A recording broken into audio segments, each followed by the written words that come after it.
we are at lunchtime, February 20th, 2009, when I gave the guys tiny little bits of apple to chew on. Yes, this was not good enough.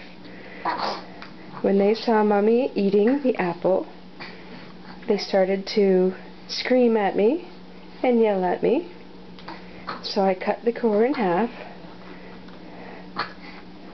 and gave each of them half of the apple. They have been gnawing on the nice cold apple for about 10 minutes, and they do not want to give them up.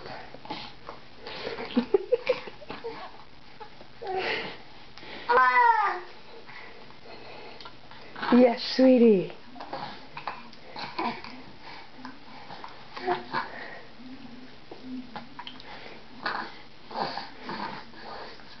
Adventures at lunchtime.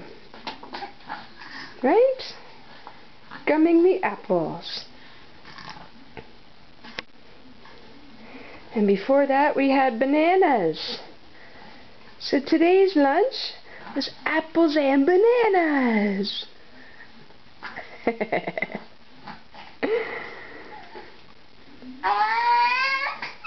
Okay, I'll turn the camera off. Yeah.